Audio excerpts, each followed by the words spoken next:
Muling sumapit na naman ang Linggo ng Pagkabuhay o Easter Sunday na bahagi ng Semana Santa o Holy Week sa Pilipinas. Sineselebrate ng mga kakristyanuhan. Bagamat hindi lahat ng nagsasabing kristyanong grupo o sekta sa Pilipinas ay nakikibahagi sa pag-aalaala ng Holy Week o Semana Santa, ang pagsasakripisyo, hirap, pasakit ng Panginoong Hesukristo sa krus ng Kalbaryo, ang kanyang pagkamatay upang tubusin ang kasalanan ng tao.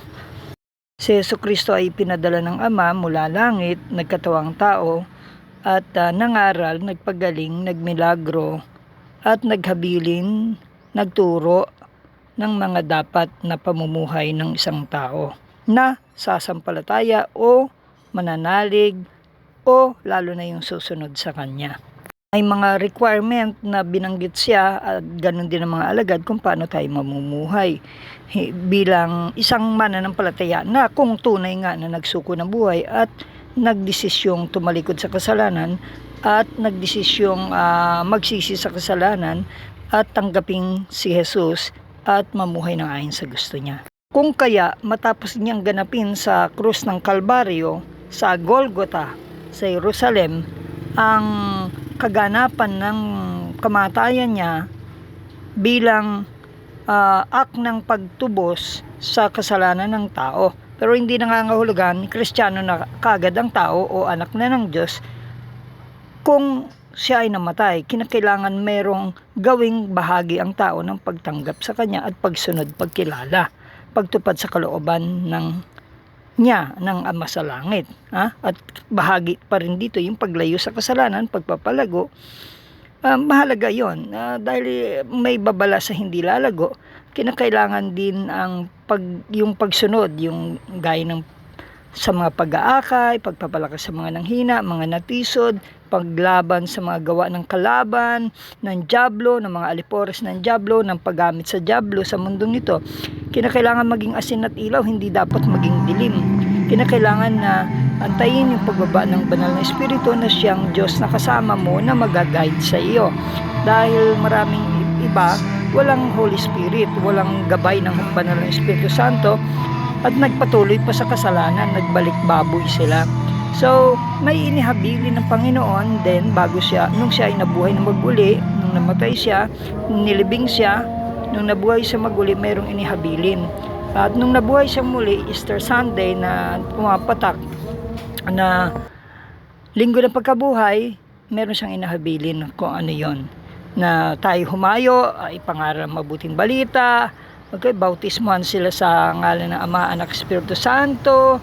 Turo ang lumakad ng ayon sa nais ng Diyos, hindi sa nais ng dyablo. Kinakailangan mag-alagad, hanapin yung mga naliligaw na tupa at ibuksan ang isip ng mga tao kung tanggapin nila si Kristo o hindi. O pasakop sila sa Diyos o hindi. Ang mahalaga na ganap mo.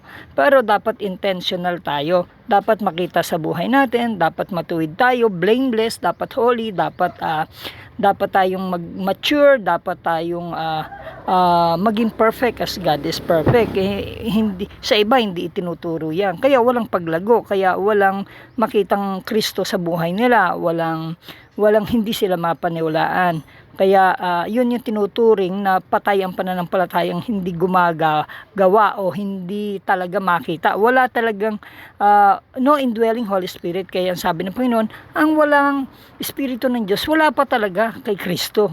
Kaya yun ang problema. Ibig sabihin, parang katulad lang din, nagpalipat-lipat siya ng iba't ibang grupo o gawain o paniniwala, iba't ibang bautismo, pero walang Diyos na nararamdaman sa buhay. Walang nagaganap sa nais ng Diyos. Yung gusto lang niyang ganapin ang gusto niya. Pero walang nagdidikta sa kanya na magtuwid ka, ayusin mo buhay mo, i-correct mo ang pagkakamali mo, itong mag-akay ka, itong akayin mo, iyan ang gawin mo, itong gagawin natin, ito, may plano ang Diyos sa araw-araw. Walang gabay. Kaya yun nga, yung habilin ng Panginoon sa mga alagad na magpatuloy tayo. Okay? Hindi pwedeng hindi tayo magpatuloy sa kabanalan. Kailangan tayo maging banal. Kailangan mapaakay tayo sa matuwid na taga-akay na nagtuturo ng tamang aral. Kinakailangan tayong lumago sa pamamagitan ng pakikisama sa mga tunay na kapatid. Hindi naman lahat kapatid kay Kristo hindi naman lahat din ng papasok sa mga gawaing itinatag ng Diyos tunay naman silang papasok kay Kristo. Yan ay nandyan sa Biblia rin yan, magbasa tayo. At na hindi lahat ng mga kumakasama o dumidikit kay Kristo o sa mga alagad ni Kristo o sa kalipunan ng mga mananampalataya ay tunay na mananampalataya. May masamang intensyon o padala ng dyablo sila, kaya sila pinarurusahan din ng Diyos. Minsan kinikitil din ng Diyos kasi talagang sila ay sagabal sa gawain ng Diyos o naninira. So ang Diyos ay lagi handang magpatawad sa mga tunay na talagang papasakop sa Kanya. Hindi yung hap-hap na pagpapasakop, kundi genuine, tunay na pagtalikod sa sarili, pagpasan ng cross, tunay na pagsunod sa Panginoon. So meron mga believer lang naniniwala pero hindi tunay na mananampalataya.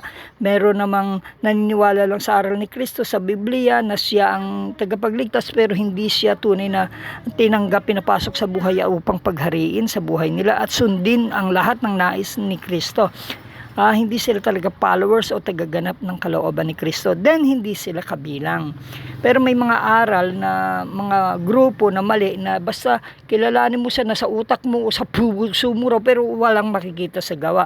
Wala yung kapangyarihan ng Diyos, wala yung anointing. Maraming magaling mangaral pero walang anointing. Kaya nga sabi ni Kristo, hindi lahat ng tumatawag ng Panginoon ay maliligtas kundi yun lamang tumutupad ng kalooban ng kanyang Ama sa langit. Marami yung pagtupad sa kalooban, yung mga binanggit natin.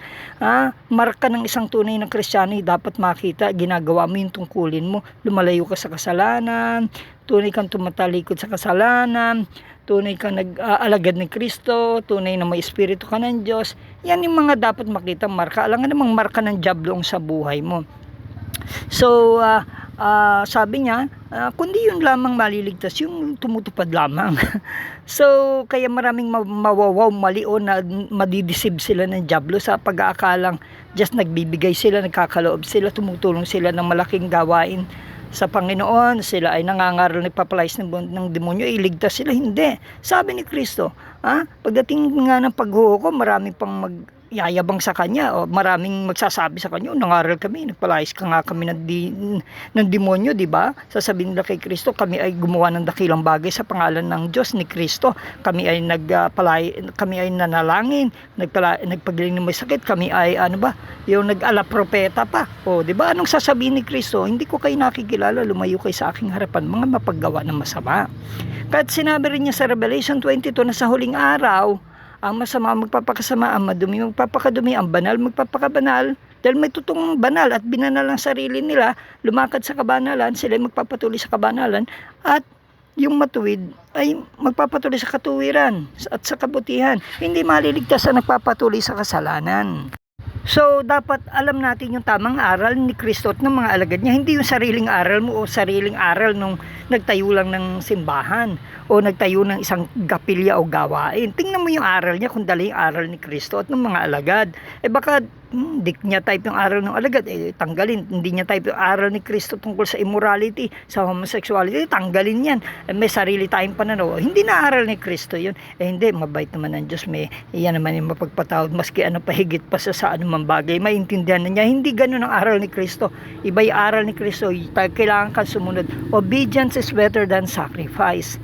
No? Kahit ano pang handog mo, pagtulong mo sa ibang kapwa, kung hindi mo sinusunod yung nais niya, hindi ka nakatutupad sa kalooban ng Ama sa langit.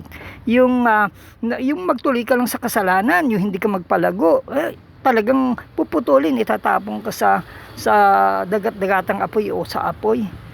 Kinakailangan kung anong si Kristo nakadikit ka sa Kanya, yun din ang bunga mo. Yung kailangan yung may requisito sa requirement, akala nung iba basta tinanggap na, wala nang requirement pa. Naku, walang ganun.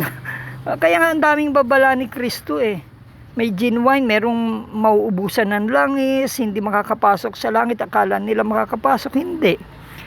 Magpagsasarhan sila, parang ganun kay Noe. Hindi nila sineryoso, huli na ang lahat. Parang yung mayaman na kinuwento ni Kristo at yung si Lazaro na mahirap na naging tapat sa Diyos. Hindi nga siya naging makamundo, wala siyang material ng mundo pero tapat sa Diyos. Hindi yung katulad ng mayaman napunta naman ng Hades o impyerno, 'di ba? Yung mahirap naman na si Lazaro ipinarada ng anghel, 'di ba? At nandun sa inaaliw sa paraiso. going to heaven na siya. Kaya yun nga ang kinakailangan, ay alam natin yung wastong aral na nakapagtuturo ng relasyon, hindi ritual na abuluyan, simba, maglingkod, kumanta, sumayaw, mangaral. Hindi yun. Kinakailangan you have a genuine, perfect, you have a genuine, legit, totoo, tunay na relasyon sa Diyos, hindi yung relasyon dahil malalaman ng kapitbahay mo, ng tao, ng anak mo, kung tunay na may Diyos ka sa buhay mo o wala, kung huwad ka o hindi. So your action speaks louder than words. Yes, hindi sabihin, hindi mo madidefine ng tao sa action niya. Tell me who your friends are and I will tell you who you are. Kung anong ginagawa mo. Pwedeng may kaibigan ka pero hindi mo ginagawa yung gawain nila. Nasa mundo tayo pero tayong mga anak ng Diyos, hindi tayo dapat nakikibagay. O nakikikaibigan tayo upang akayin sila pero hindi tayo nakikibagay sa pagnanakaw nila o korupsyon o chismis nila o pagnanakaw nila ng posisyon o ng simbahan o ng lupa o ng kamag-anak o panloloko ng katransaksyon. Hindi ganun. Hindi mo ginagamit ang Diyos sa pagkapakinabangan mo. Hindi ka rin gumagawa ng labag sa nais ng Diyos sa kasamaan. Ganun ang nais ng Panginoon na inihabilin niya na tayo mag-aalagad, magiging asin at ilaw, patotoo. Hindi tayo magiging dilim, hindi ka magiging patotoo o taga-akay kung madilim ka.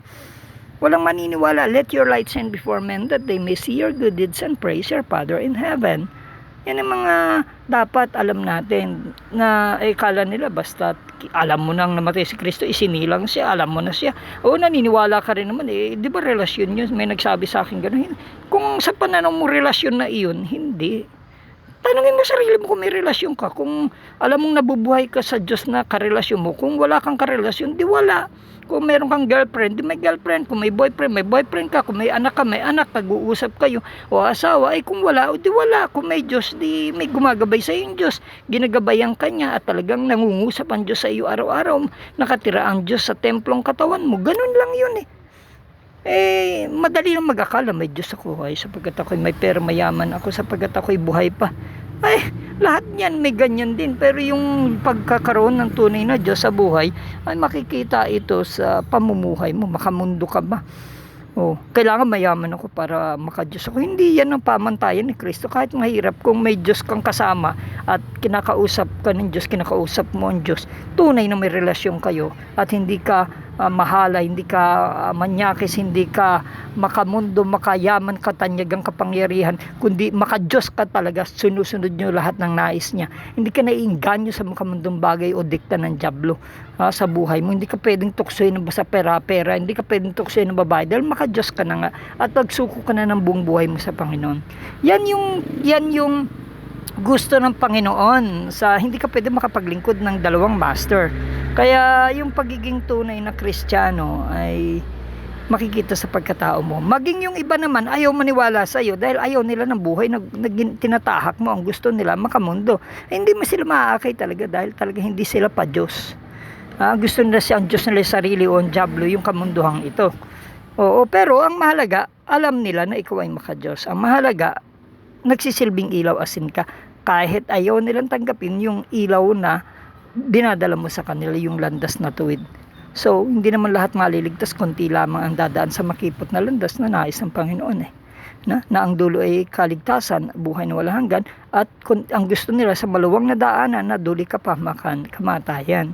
So, kaya ang mahalaga, ginaganap mo yung tungkulin mo. Hindi ang buhay ng Kristiyano ay payabangan sa bats, payabangan sa mundo, ng bahay, ng kotse, payabangan ng pera. Hindi yan. Sa Diyos, doon mo i-present yung paglilingkod mong genuine, pagkanta mong genuine, relasyon mong genuine, pagsunod mong genuine, paglakad mong tuwid na genuine, na banal, pagsunod ng matuwid na buhay, paglayo sa kasalanan, paglaban sa dyablo, sa alipores niya, pag-aakay ng mga nanghina, ng natisod, pagbubukas ng kaisipan ng mga tao sa pangangailangan ng kaluluwa, ng kaligtasan. Yun, parang si John the Baptist, ganun din. Si Pedro, Pablo, ganun din ginagawa nila. Araw-araw sila, kung may pagkakataon, ibahagi sa buhay nila. May trabaho din sila, hindi sila kinakalakalang salita ng Diyos. So, ganun ang nais ng Panginoon na gawing patutuo. Witness, tayo ay representative ng Diyos. Tayo ay, you shall be my witnesses in Judea, Samaria, and to other parts of the world. Tayo na yung witness.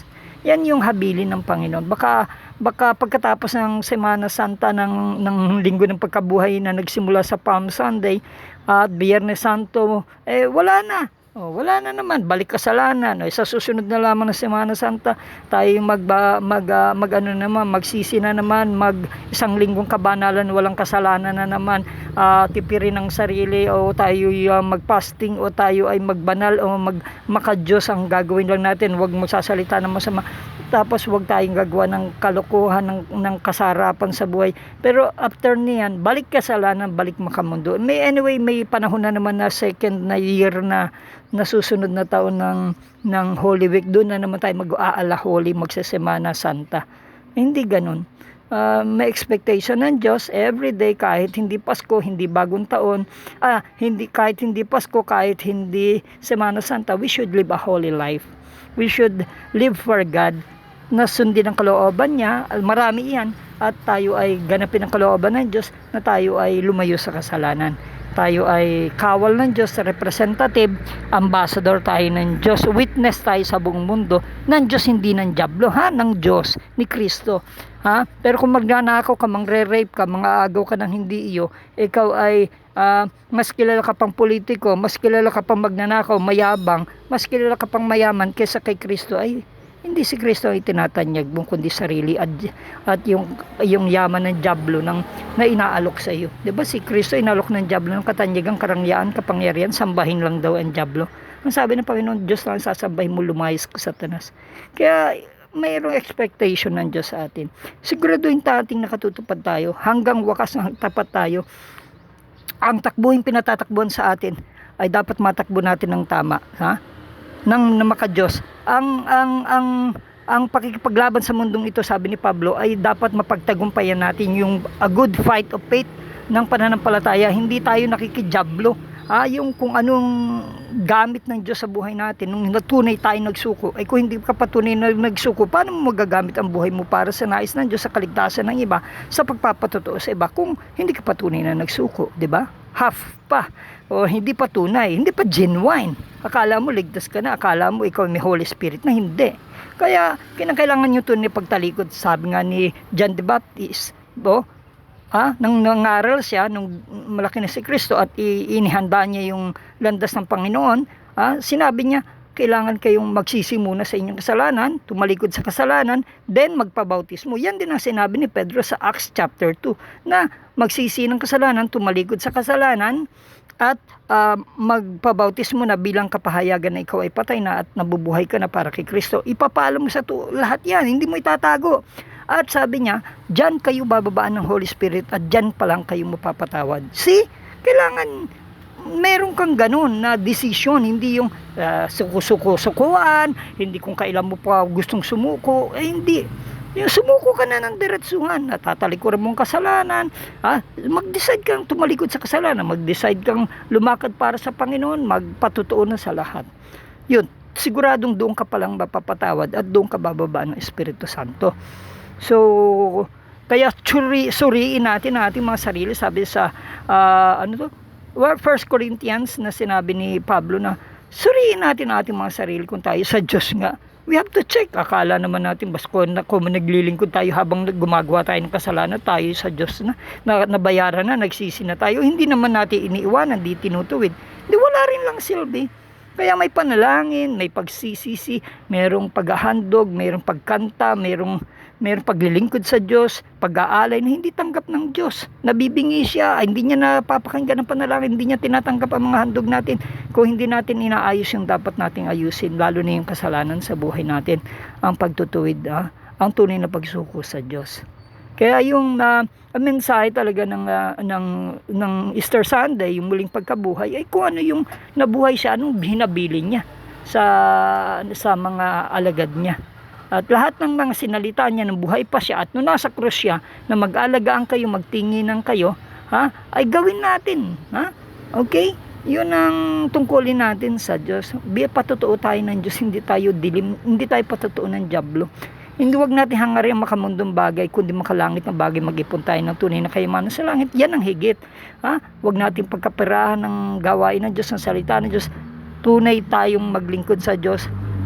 Tunay tayong langit ang iniintindi natin, no? Yung nais ng Diyos ang sinusunod natin. Okay, kung may magtrabaho lang na matuwid ng tama at maging patutusan man, school, trabaho, kung saan man eskwelahan yan, no? Turuan sila, mga bata pa lang na maging